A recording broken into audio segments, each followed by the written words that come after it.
Good afternoon, everybody. I'm eager to take your questions, so I'll try to be brief at the top. This morning I had a chance to speak with Speaker Boehner, and I told him what I've been saying publicly, that I am happy to talk with him and other Republicans about anything. Not just issues I think are important, but also issues that they think are important.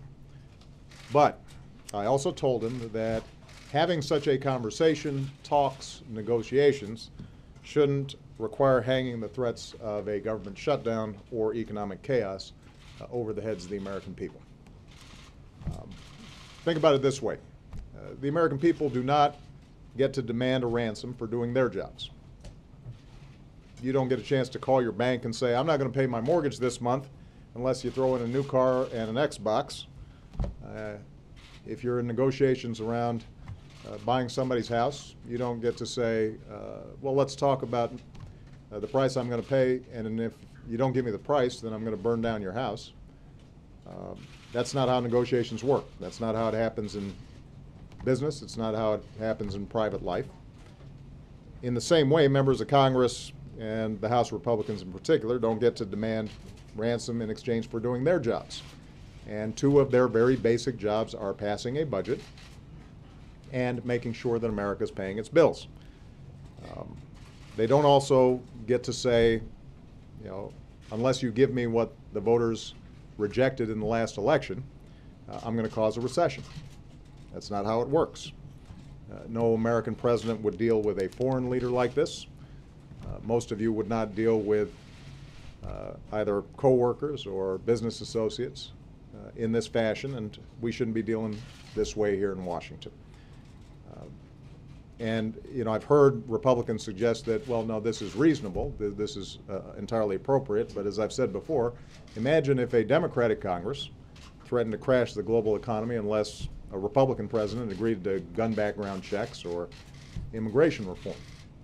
I think it's fair to say that Republicans would not think that was appropriate. So let's lift these threats from our families and our businesses, and let's get down to work. It's not like this is a new position that I'm taking here. I had Speaker Boehner and the other leaders in just last week. Either my chief of staff or I have had serious conversations on the budget with Republicans more than 20 times since March. So we've been talking all kinds of business. What we haven't been able to get are serious positions from the Republicans that would allow us to actually resolve some core differences. And they have decided to run out the clock until there's a government shutdown or the possibility of default, thinking that it would give them more leverage. That's not my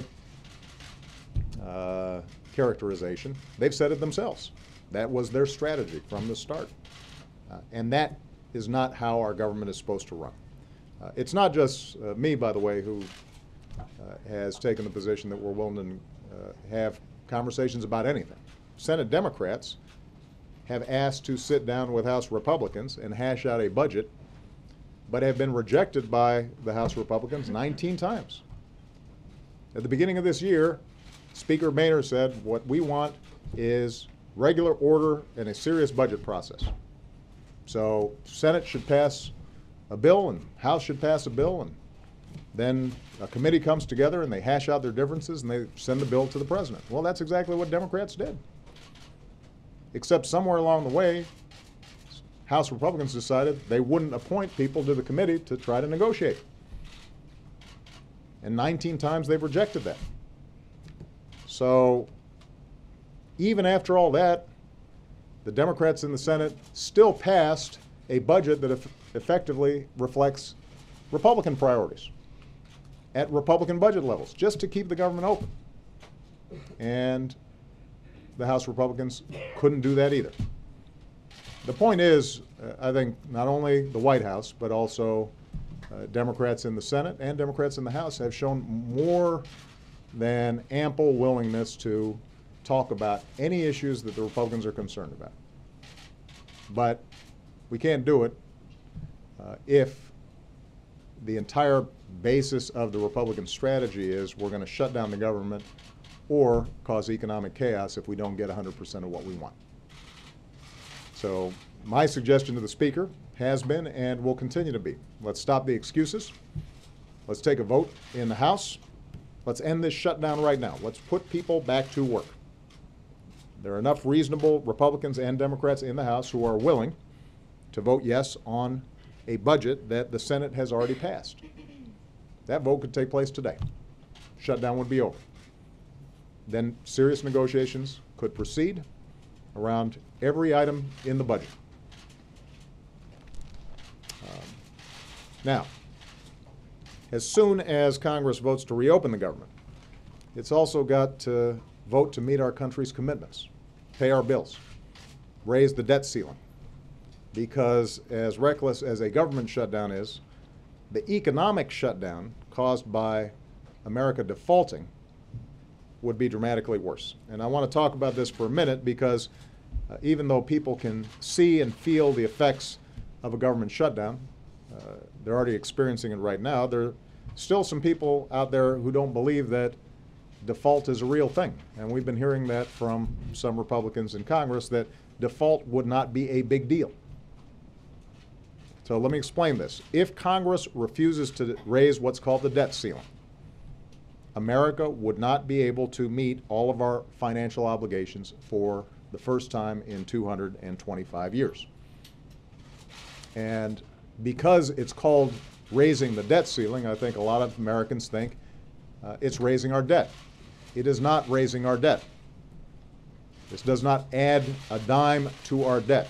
It simply says you pay for what Congress has already authorized America to purchase, whether that's the greatest military in the world or veterans benefits or Social Security, whatever it is that Congress has already authorized. What this does is make sure that we can pay those bills. Now, the last time that the Tea Party Republicans flirted with the idea of default, 2 years ago, markets plunged, business and consumer confidence plunged, America's credit rating was downgraded for the first time, and a decision to actually go through with it, to actually permit default, according to many CEOs and economists, would be, and I'm quoting here, insane, catastrophic, chaos. These are some of the more polite words. Warren Buffett likened default to a nuclear bomb, a weapon too horrible to use. It would disrupt markets. It would undermine the world's confidence in America as the bedrock of the global economy. And it might permanently increase our borrowing costs, which of course ironically would mean that it would be more expensive for us to service what debt we do have, and it would add to our deficits and our debt, not decrease them. There's nothing fiscally responsible about that. Now, preventing this should be simple. As I said, raising the debt ceiling is a lousy name, which is why members of Congress in both parties don't like to vote on it, because it makes you vulnerable in political campaigns. But it does not increase our debt. It does not grow our deficits. It does not allow for a single dime of increased spending. All it does is allow the Treasury Department to pay for what Congress has already spent. But, as I said, it's always a tough vote. People don't like doing it, although it has been done 45 times since Ronald Reagan took office. Nobody in the past has ever seriously threatened to breach the debt ceiling until the last 2 years. And this is the creditworthiness of the United States that we're talking about. This is our word. This is our good name. This is real. In a government shutdown, millions of Americans face inconvenience or outright hardship. In an economic shutdown, every American could see their 401ks and home values fall, borrowing costs for mortgages and student loans rise, and there would be a significant risk of a very deep recession at a time when we're still climbing our way out of the worst recession in our lifetimes. You know, the American people have already fought too hard and too long to come back from one crisis, only to see a handful of more extreme Republicans in the House of Representatives precipitate another one. Now, the good news is over the past 3.5 years, our businesses have created 7.5 million new jobs. Our housing market's healing. We've cut the deficit in half since I took office. The deficit is coming down faster than any time in the last 50 years. America is poised to become the #1 energy producer in the world this year. This year, for the first time in a very long time, we're producing more oil than we're importing. So we got a lot of good things going for us, but the uncertainty caused by just 1 week of this nonsense so far has caused businesses to reconsider spending and hiring. You've seen consumer confidence plunge to the lowest level since 2008. You've seen mortgages held up by thousands of homebuyers who aren't sure about the economic situation out there. And all this adds to our deficits. It doesn't subtract from it. So we can't afford these manufactured crises every few months. And as I said, this one isn't even about deficits or spending or budgets. Our deficits are falling at the fastest pace in 60 years. The budget that the Senate passed is at Republican spending levels. It's their budget that Democrats were willing to put votes on just to make sure the government was open while negotiations took place for a longer-term budget. And what's happened, the way we got to this point was one thing and one thing only, and that was Republican obsession with dismantling the Affordable Care Act and denying health care to millions of people. That law, ironically, is moving forward. So most Americans, Democrats and Republicans, agree that health care should not have anything to do with keeping our government open or paying our bills on time, which is why I will sit down and work with anyone of any party, not only to talk about the budget, I'll talk about ways to improve the health care system. I'll talk about ways that we can shrink our long-term deficits. I'll also want to talk about how we're going to help the middle class and strengthen early childhood education and improve our infrastructure and research and development. There are a whole bunch of things I want to talk about in terms of how we're going to make sure that everybody's getting a fair shake in this society and that our economy is growing in a broad-based way and building our middle class. And by the way, if anybody doubts my sincerity about that, I've put forward proposals in my budget to reform entitlement programs for the long haul and reform our tax code in a way that would close loopholes for the wealthiest and lower rates for corporations and help us invest in new jobs and reduce our deficits. And some of these were originally Republican proposals, because I don't believe any party has a monopoly on good ideas. So I've shown myself willing to go more than halfway in these conversations. And if reasonable Republicans want to talk about these things again, I'm ready to head up to the Hill and try. I'll even spring for dinner again. But I'm not going to do it until the more extreme parts of the Republican Party stop forcing John Boehner to issue threats about our economy. We can't make extortion routine as part of our democracy. Democracy doesn't function this way. And this is not just for me, it's also for my successors in office, whatever party they're from. They shouldn't have to pay a ransom either for Congress doing its basic job. We've got to put a stop to it. Last point I'll make. Already this week, I had to miss critical meetings in Asia to promote American jobs and businesses. And although, as long as we get this fixed, that's not long-term damage, whenever we do these things, it hurts our credibility around the world. It makes it look like we don't have our act together. And that's not something we should welcome.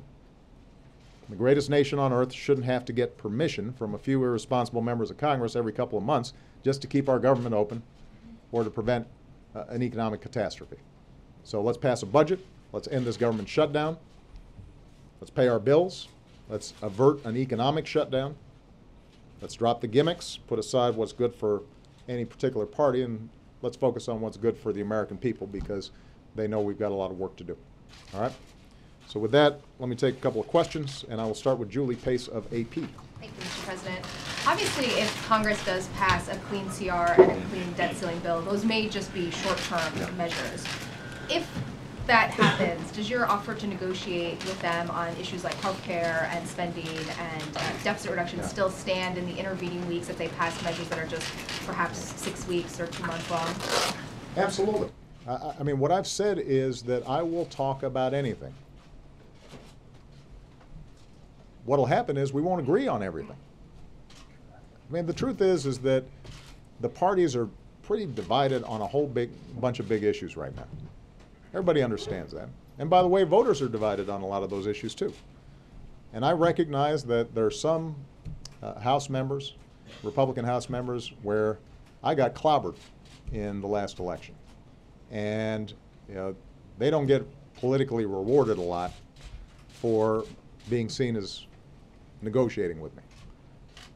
And that makes it harder for divided government to come together. But I am willing to work through all those issues. The only thing that our democracy can't afford is a situation where one side says, unless I get my way and only my way, unless I get concessions before we even start having a serious give and take, I'll threaten to shut down the government, or I will threaten to not pay America's bills. So, you know, I will not eliminate any topic of conversation. And I've shown myself willing to engage all the parties involved, every leader, on any issue. And that applies no matter how long the time frame is on the cleaning bills that they would pass? The only thing that I will say is that we're not going to pay a ransom for America paying its bills. That's something that should be non-negotiable, and everybody should agree on that. Everybody should say one of the most valuable things we have is America's creditworthiness. This is not something we should even come close to fooling around with. And so when I read people saying, oh, this wouldn't be a big deal, we should test it out. Let's take default out for a spin and see how it rides. And I say, imagine in your private life if you decided that I'm not going to pay my mortgage for a month or two. First of all, you're not saving money by not paying your mortgage. You're just a deadbeat. And you can anticipate that will hurt your credit, which means that in addition to debt collectors calling, you're going to have trouble borrowing in the future. And if you are able to borrow in the future, you're going to have to borrow at a higher rate. Well, what's true for individuals is also true for nations, even the most powerful nation on earth. And if we are creating an atmosphere in which people are not sure whether or not we pay our bills on time, then that will have a severe long-term impact on our economy and on America's standard of living. And that's not something that we should even be in a conversation about. That is not something that we should be using as leverage. Okay. Juliana Goldman. Thank you, Mr. President. You laid out the economic consequences of default, but if we were to get to that point, would you prioritize and pay bondholders first to maintain semblance of credit, or rather than Social Security recipients or military servicemen and women? And how would you go ahead and make that determination?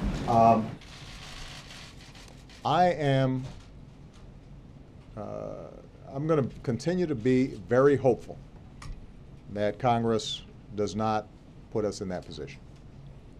And I think if people understand what the consequences are, they will set that potential scenario aside.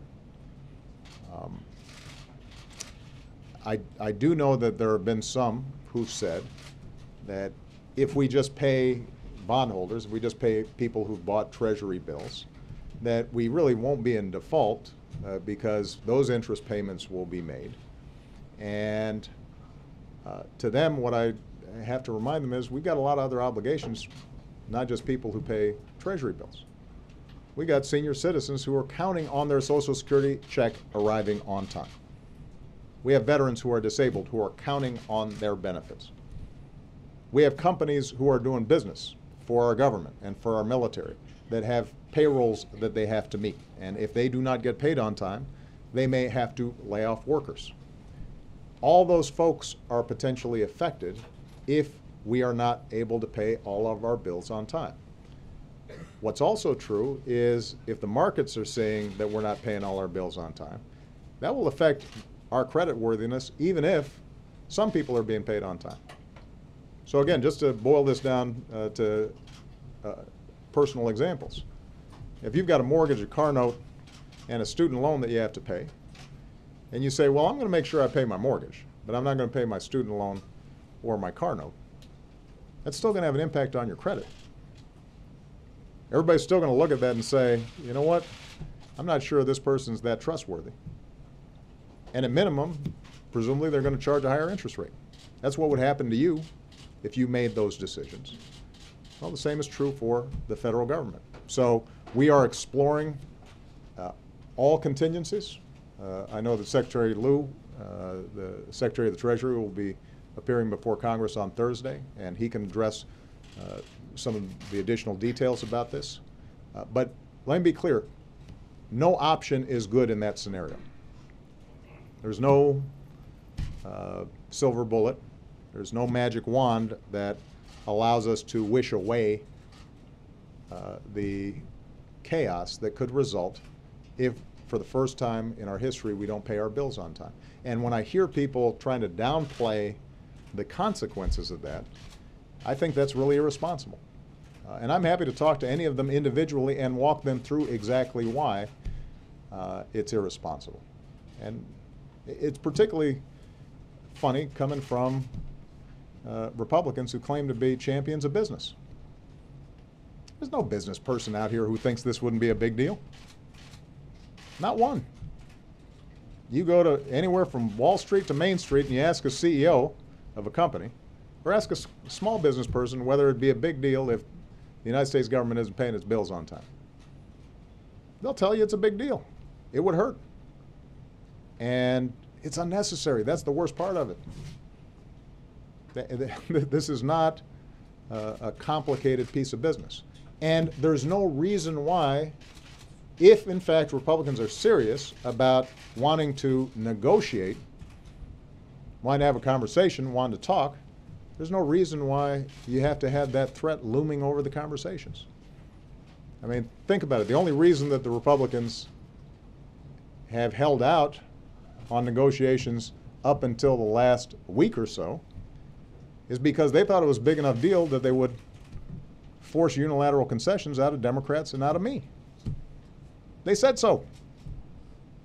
They basically said, you know what, the president's so responsible that if we just hold our breath and say we're going to threaten default, then he'll give us what we want and we won't have to give anything in return.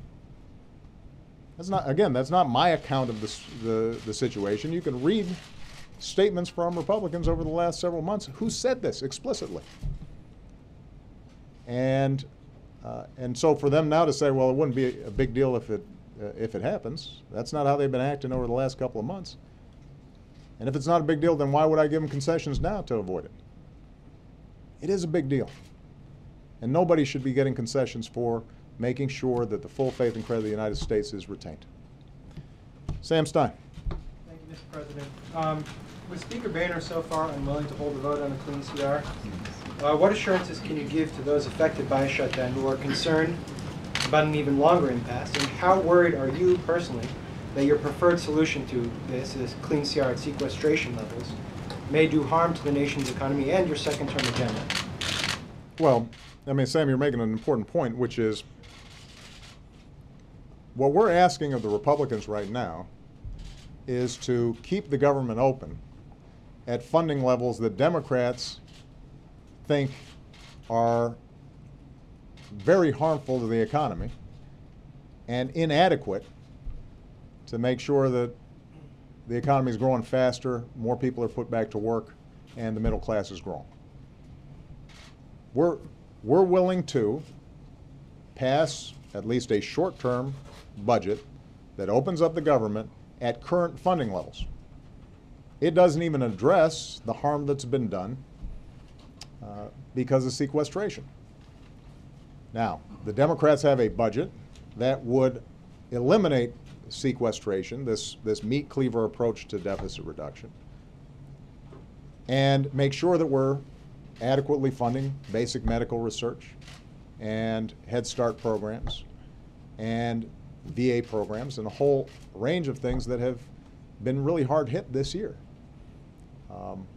But we recognize that there are going to have to be some compromises between the Democratic position and the Republican position. And in the meantime, we shouldn't hurt the economy even worse by shutting down the government. So let me just give you an example, very specific. Because of sequestration, because of the meat cleaver cuts that have been taking place over the course of this year, thousands of families have lost Head Start slots for their children. All right, so you've had parents all across the country who've been scrambling trying to figure out how can I find some decent quality child care for my kids. Now, the government shutdown means several thousand more are going to be losing their slots. If we vote today or tomorrow or the next day in the House of Representatives to go ahead and reopen the government, at least those additional several thousand people will be spared the difficulties of trying to scramble and figure out where your kid's going to be when you're trying to go to work. But it doesn't solve the broader problems, and if we were going to have real negotiations, Democrats would say, let's solve the bigger problem. What about all those thousands who've been hurt by sequestration? But Democrats aren't making that demand right now. We understand there's going to have to be some give and take. What we are saying is, don't hurt more people while we're trying to resolve these differences. Let's just at least make sure that we keep the lights on while we're having these conversations. You support back pay for furlough workers? Excuse me? You support back pay for furlough federal workers? Absolutely. I mean, that's how we've always done. Roberta Rampton. You talked a bit about the hit to credibility around the world that this impasse has caused.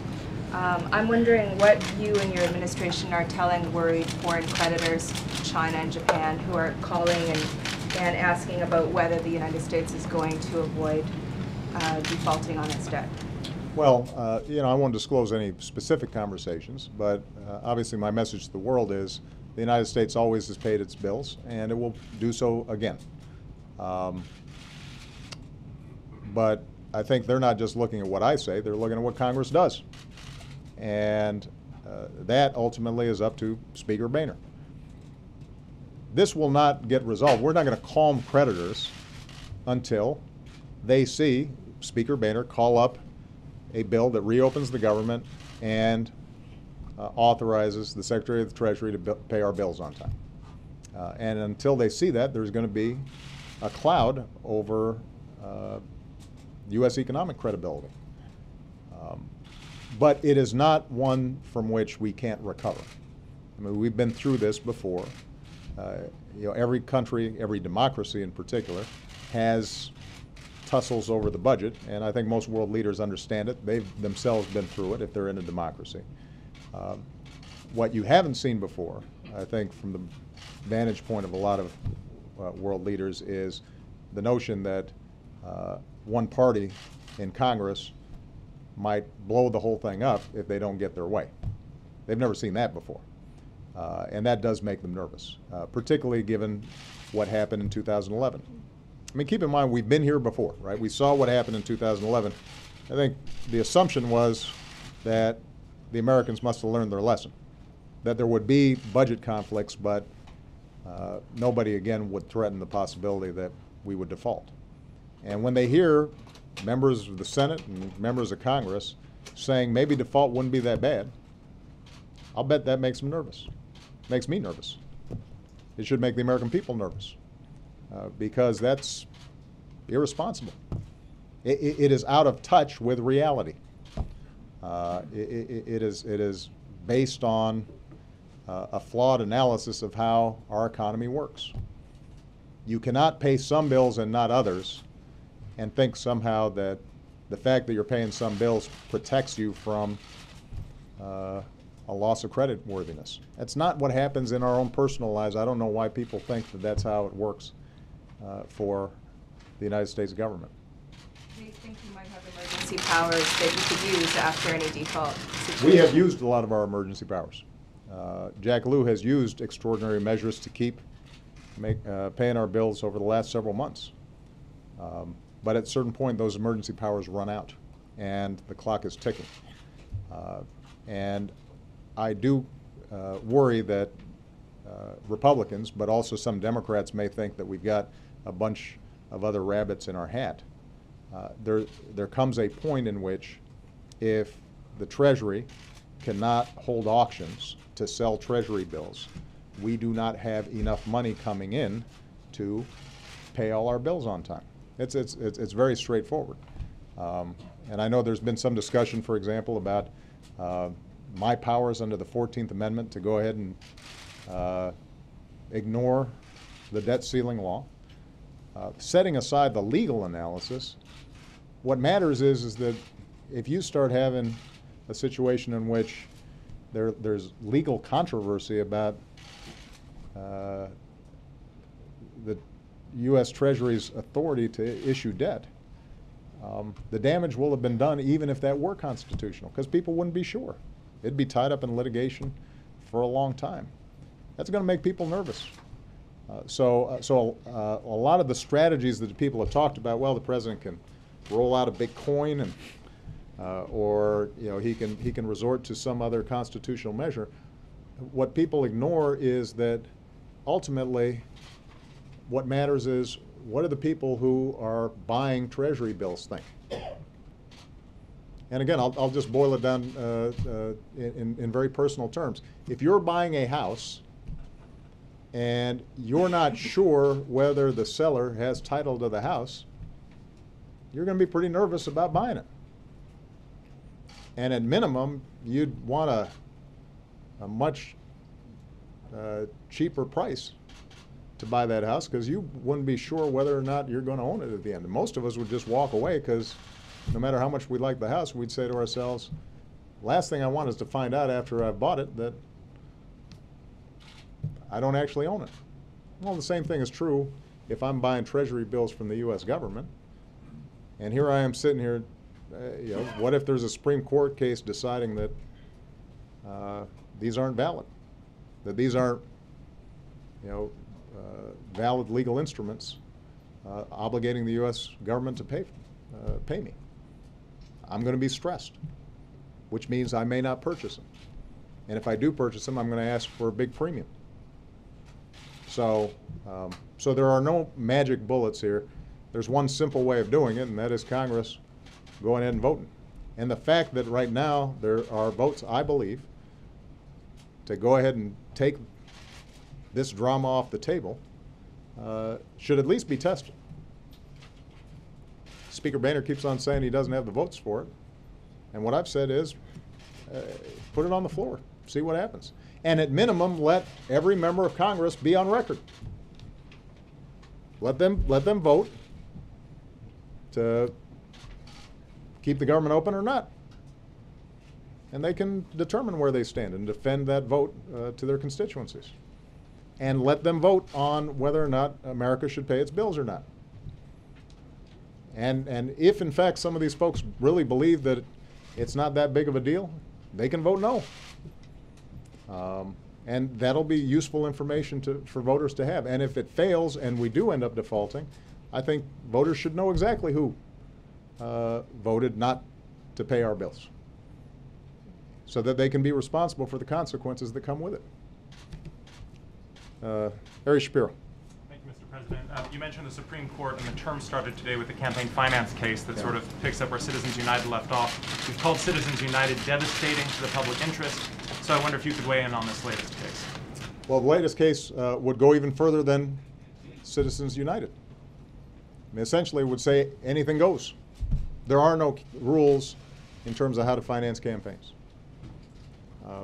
There aren't a lot of functioning democracies around the world that work this way, where you can basically have millionaires and billionaires bankrolling whoever they want, however they want, in some cases undisclosed. And what it means is ordinary Americans are shut out of the process. And Democrats aren't entirely innocent of this in the past. And, you know, I had to raise a lot of money for my campaign. So there's nobody who operates in politics that has perfectly clean hands on this issue. But what is also true is that all of us should bind ourselves to some rules that say the people who vote for us should be more important than somebody who's spending $1 million, $10 million, or $100 million to help us get elected. Because we don't know what their agendas are. We don't know what their interests are. And I continue to believe that Citizens United contributed to some of the problems we're having in Washington right now. You know, you have some ideological extremist who has a big bankroll, and they can entirely skew our politics. And there are a whole bunch of members of Congress right now who privately will tell you, I know our positions are unreasonable, but we're scared that if we don't go along with the Tea Party agenda or the, some particularly extremist agenda, that we'll be challenged from the right. And the threats are very explicit. And so they toe the line. And that's part of why we've seen a breakdown of just normal, routine business done here in Washington on behalf of the American people. And all of you know it. I mean, I'm not telling you anything you don't know, because it's very explicit. You report on it. A big chunk of the Republican Party right now are in gerrymandered districts where there's no competition, and those folks are much more worried about a Tea Party challenger than they are about a general election where they've got to compete against a Democrat or go after independent votes. And in that environment, it's a lot harder for them to compromise. Mark Landler. Thank you, Mr. President. This week, the President of China has visited several of the Asian countries that you were going to visit and have had to skip because of the shutdown. Right. He's also taken a big role at the 2 regional summits, both of which your administration has made a pretty big priority of as part of the broader Asian pivot. Does China benefit from the chaos in Washington? And then more broadly, you've said in general that this hurts the reputation of the United States overseas.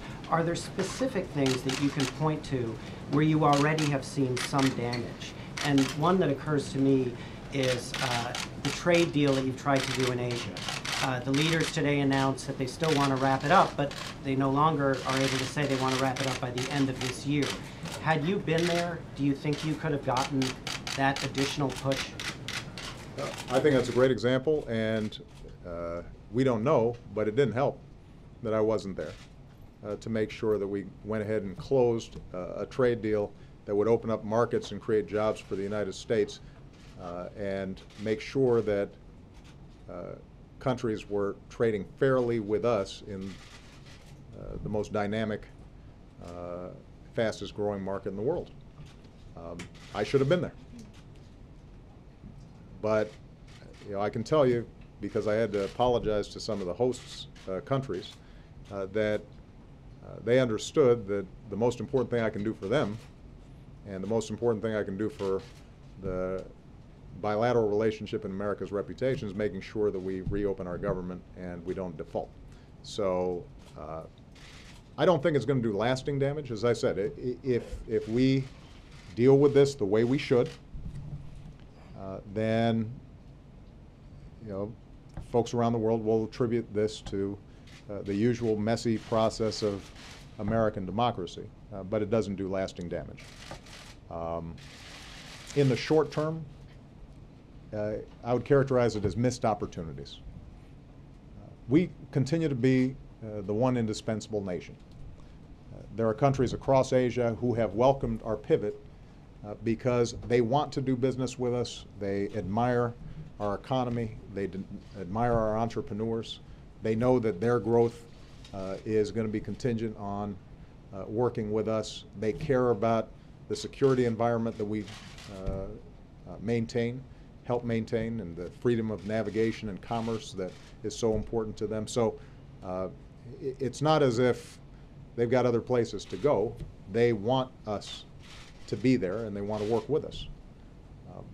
But in each of these big meetings that we have around the world, a lot of business gets done. And in the same way that a CEO of a company, if they want to close a deal, aren't going to do it by phone. They want to show up and look at somebody eye to eye and tell them why it's important and shake hands on a deal. The same thing is true with respect to world leaders. And the irony is, our teams probably do more to organize a lot of these multilateral forums and set the agenda than anybody. I mean, we end up being engaged much more than China, for example, in setting the agenda and moving this stuff forward. And so when it's almost like me not showing up to my own party. I think it creates a sense of concern on the part of other leaders, but as long as we get through this, they'll understand it, and we'll be able to, I believe, still get these deals done. The last point I'd make, though, is we can't do it every 3 months, right? I mean, back in the 90s, we had a government shutdown. That happened one time, and then after that, the Republican Party and Mr. Gingrich realized this isn't a sensible way to do business, that we shouldn't engage in brinksmanship like this.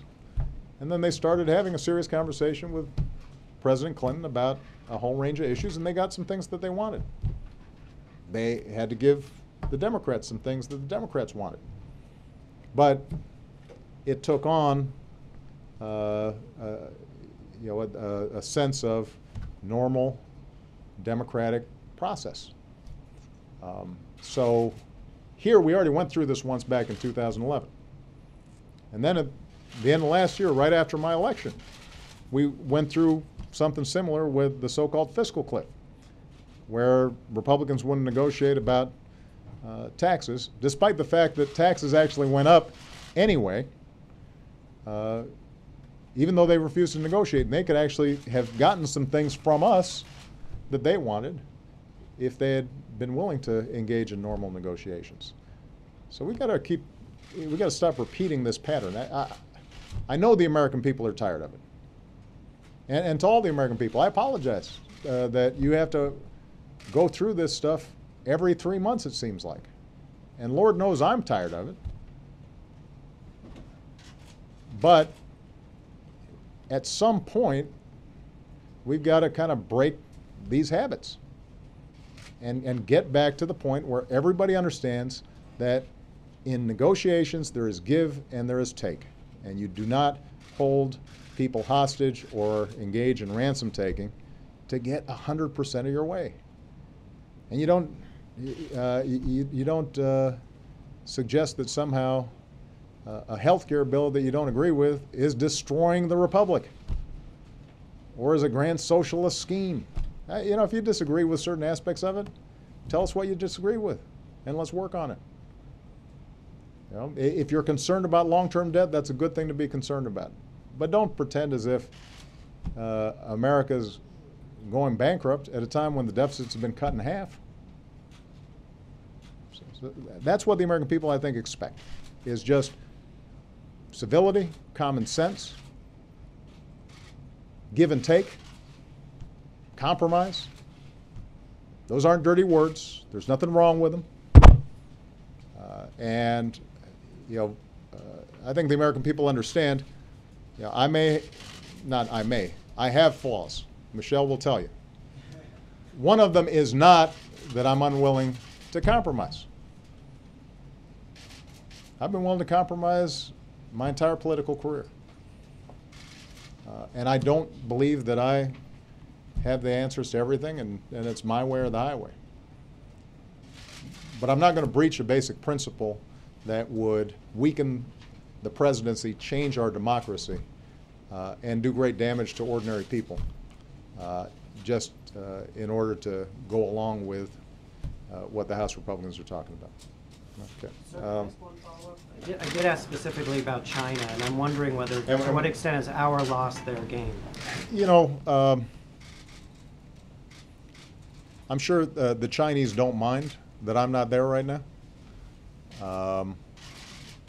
in the sense that, you know, there are areas where we have differences and they can present their point of view and not get as much of pushback as if I were there, although Secretary of State Kerry is there, and I'm sure he's doing a great job.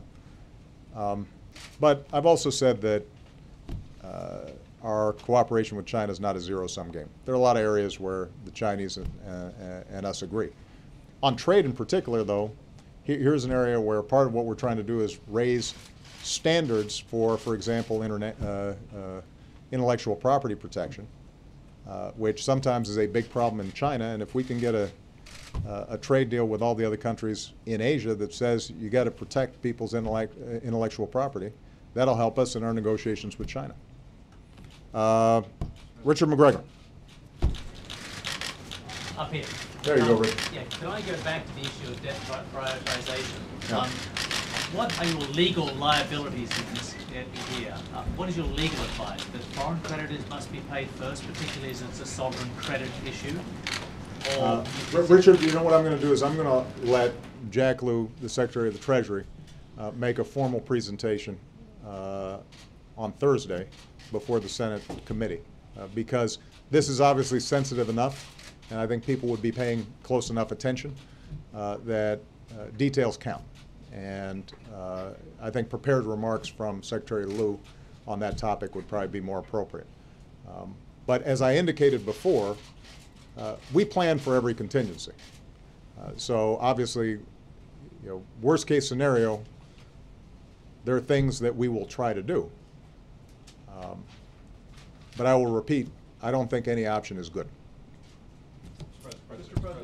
Stephen Dennis. Mr. President, wondering if you could talk a little bit about budget process. In the past, you've negotiated, along with the debt ceiling with Blue Dogs, for instance, in 2009, 2010, along with the debt ceiling increase then, pay-as-you-go reform. You named a fiscal commission. The Republicans today are talking about let's have maybe another committee that would work out our differences over the next few weeks. Is that something that you could talk about on the side, something that wouldn't necessarily be a concession, but something that could be a format for getting a deal done? Yeah, here's the thing, Stephen. I know that Speaker Boehner has talked about setting up some new process or some new super committee or what have you. You know, the leaders up in Congress, they can work through whatever processes they want. But the bottom line is either you're having good faith negotiations in which there's good give and take, or you're not. Now, there is already a process in place called the budget committees that could come together right now. Democrats have been asking for 19 months to bring them together, make a determination how much should the government be spending next year. The appropriations committees could go through the list, and here's how much we're going to be spending for defense, and here's how much we're going to be spending for education. And that's a process that's worked reasonably well for the last 50 years. I don't know that we need to set up a new committee for a process like that to move forward. What has changed, or what seems to be motivating the idea we have to have a new process, is Speaker Boehner, or at least some faction of the Republicans in the House and maybe some in the Senate, are holding out for a negotiation in theory, but in fact, basically Democrats give a lot of concessions to Republicans. Republicans don't give anything. And then that's dubbed as compromise. And the reason that Democrats have to give is because they're worried that the government's going to stay shut down, or the U.S. government's going to default. And again, that you can dress it up any way you want. If that's the theory that the Republicans are going forward with, then it's not going to work. So let me just give you one specific example. I've heard, at least, and I can't confirm this, that one of the ideas of this new committee is you could talk about reductions in discretionary spending. You could talk about entitlement reform and reductions in mandatory spending. You could talk about how long you'd extend the debt ceiling, but you couldn't talk about closing corporate loopholes that aren't benefiting ordinary folks economically, and potentially, if you closed them, would allow us to pay for things like better education for kids. Well, you know, I don't know why Democrats right now would agree to a format that takes off the table all the things they care about and is confined to the things that the Republicans care about. So, again, I don't know that that's exactly what's being proposed. My simple point is this. I think Democrats in the Senate and the House are prepared to talk about anything. I'm prepared to talk about anything. They can design whatever formats they want. What is not fair and will not result in an actual deal is ransom taking or hostage taking, and the expectation that Democrats are paying ransom or providing concessions for the mere act of reopening the government or paying our bills. Those are not things that you do for me, and they're not things that you do for the Democrats. But is there a room here where it's not necessarily a concession, where it is you would negotiate what the negotiations are going to look like? You don't have to agree to overturn Obamacare, but you can actually negotiate what the talks are going to look like, so everybody's comfortable. And you know, you mentioned yourself, this is a tough vote for all these House Republicans. Yeah. You're asking them to take a very tough vote for the debt ceiling.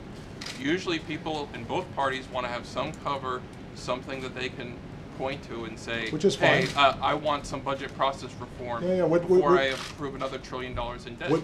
Which is fine. And so if they want to do that, reopen the government, extend the debt ceiling.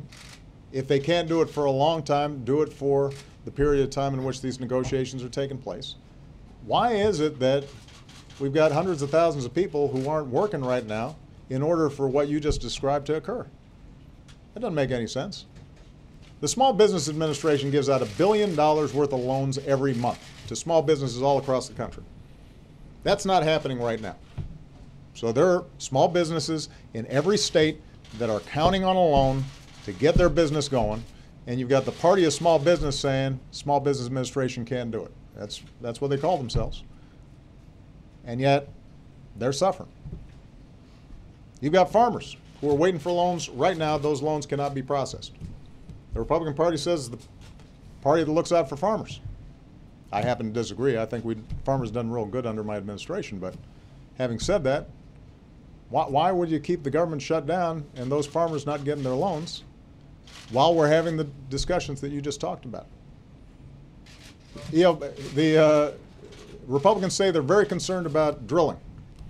They say Obama has been restricting oil production, despite the fact that oil production is at its highest levels that it's been in years and is continuing to zoom up.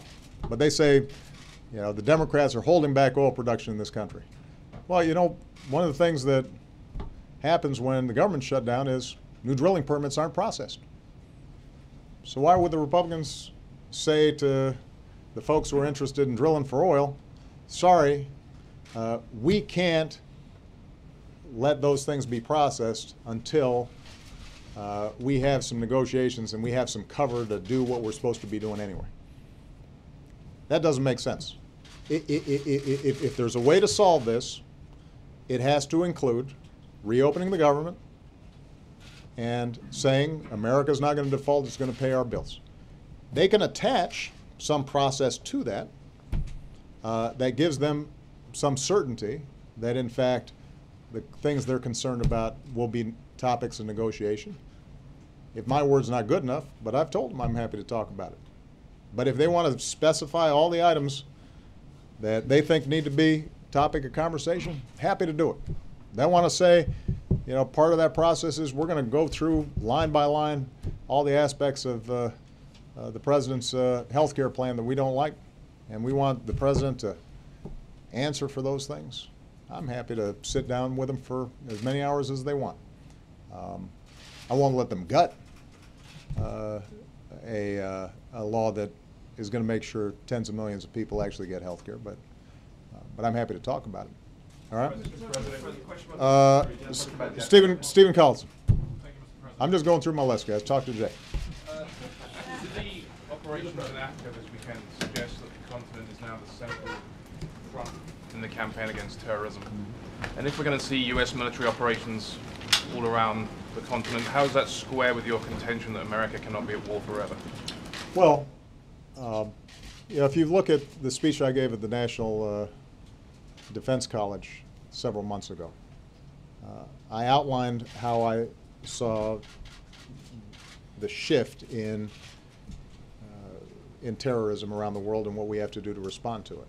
And part of what I said is that we had decimated core al-Qaeda that had been operating primarily between Afghanistan and Pakistan.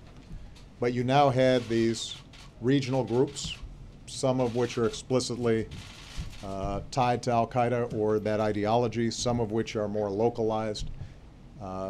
Few of them have the ability to project beyond their borders, but they can do a lot of damage inside their borders. And Africa is one of the places where, because in some cases the lack of capacity on the part of the governments, in some cases because it is easier for folks to hide out in vast terrains that are sparsely populated, that you're seeing some of these groups gather. And we're going to have to continue to go after them. But there's a difference between us going after terrorists who are plotting directly to do damage to the United States and us being involved in wars. The risks of terrorism and terrorist networks are going to continue for some time to come. We've got to have a long-term plan that is not just military-based. We've got to engage in a war of ideas in the region and engage with Muslim countries and try to isolate radical elements that are doing more damage to Muslims than they're doing to anybody else. We've got to think about economic development, because although there's not a direct correlation between terrorism and the economy, there's no doubt that if you've got a lot of unemployed, uneducated young men in societies, that there's a greater likelihood that terrorist recruits are available. But where you've got active plots and active networks, we're going to go after them. We prefer partnering with countries where this is taking place, wherever we can, and we want to build up their capacity, but we're not going to farm out our defense. And I have to say, by the way, the operations that took place both in Libya and Somalia were examples of the extraordinary skill and dedication and talent of our men and women in armed forces. They do their jobs extremely well, with great precision, at great risk to themselves. And I think they're pretty good examples for how those of us here in Washington should operate as well. Okay. Mr. President, we talk about did the capture of Mr. Libby comply with international law? We know that Mr. al-Libby planned and helped execute plots that killed hundreds of people, a whole lot of Americans. And we have strong evidence of that.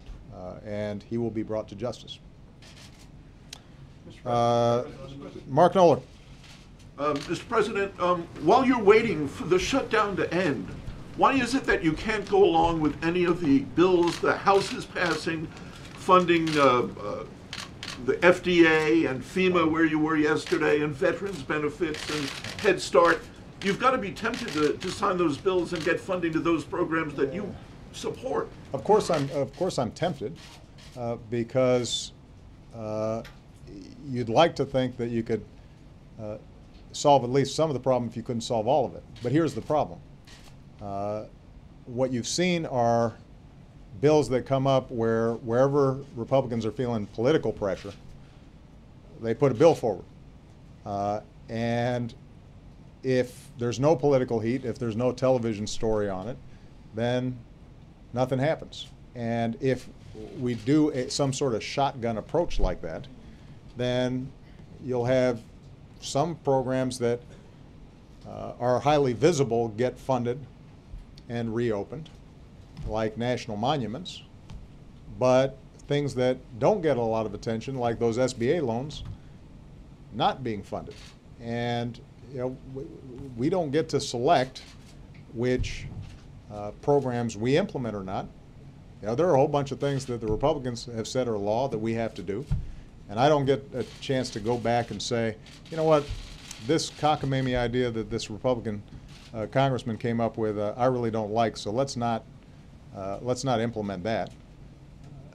Once you have a budget and a government with a set of functions, you make sure that it's all operating. We don't get to pick and choose based on which party likes what.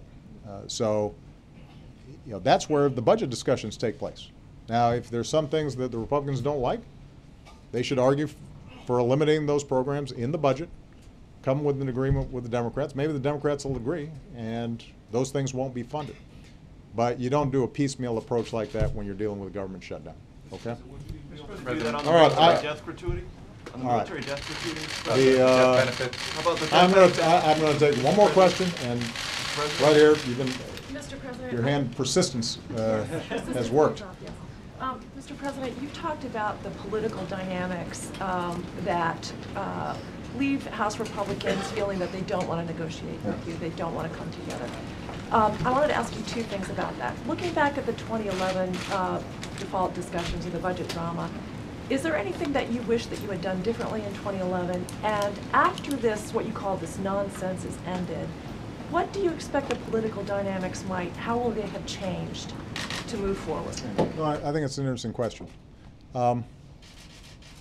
In 2011, I entered into good faith negotiations with John Boehner. He had just won the speakership.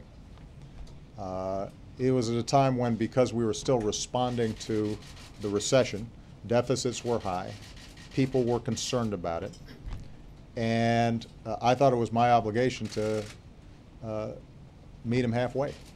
And so we had a whole series of talks, and at that point at least,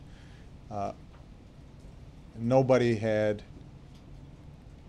any belief that people would come close to potential default. I don't regret having entered into those negotiations, and we came fairly close.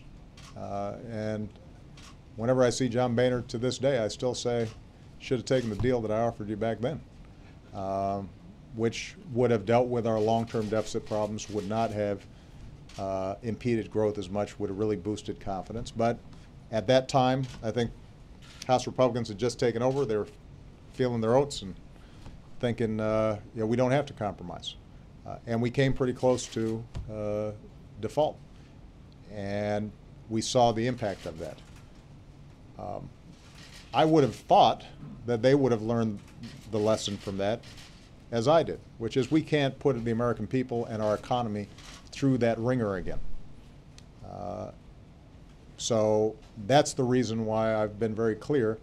We're not going to negotiate around the debt ceiling. That has to be dealt with in a reasonable fashion. And by the way, I often hear people say, well, in the past it's been dealt with all the time. The truth of the matter is, if you look at the history, people posture about the debt ceiling frequently, but the way the debt ceiling often got passed was you'd stick the debt ceiling onto a budget negotiation once it was completed, because people figured, well, I don't want to take a bunch of tough votes to cut programs or raise taxes, and then also have to take a debt ceiling vote. Let me do it all at once. But it wasn't a situation in which, if I don't get what I want, then I'm going to let us default. That's what's changed, and that's what we learned in 2011. And so as a consequence, I said, we're not going to do that again, not just for me, but because future presidents, Republican or Democrat, should not be in a position where they have to choose between making sure the economy stays afloat and we avoid worldwide catastrophe, or we provide concessions to one faction of one party in one house. And but let me tell you a lesson I did not learn. I did not learn a lesson that we shouldn't compromise. I still think we should. I still think there are all kinds of issues that we should be talking about, and I don't expect to get 100% of my way. And I'm still very open to having conversations with not just the Speaker, but any Republican over there. So Go ahead. If you enter into a series of short-term funding bills or a debt ceiling bill, you will be back in the same place, presumably, with the same members of Congress. Yeah, I think so. What has changed in the political dynamic if you do the short-term? Well, I think what has changed is they're aware of the fact that I'm not budging when it comes to the full faith and credit of the United States. That has to be dealt with. That you don't pay a ransom. You don't provide concessions for Congress doing its job and America paying its bills. And I think most people understand that. I mean, you know, I was at a small business the other day and talking to a bunch of workers, and I said, you know, when you're at the plant and you're in the middle of your job, do you ever say to your boss, you know what, unless I get a raise right now and more vacation pay, I'm going to just shut down the plant. I'm not just going to walk off the job. I'm going to break the equipment. I said, how do you think that would go? They all thought they'd be fired. And I think most of us think that. You know, there's nothing wrong with asking for a raise or asking for more time off, but you can't burn down the plant or your office if you don't get your way. Well, the same thing is true here. And I think most Americans understand that. All right? Thank you very much, everybody. Military family. Any responsibility for this?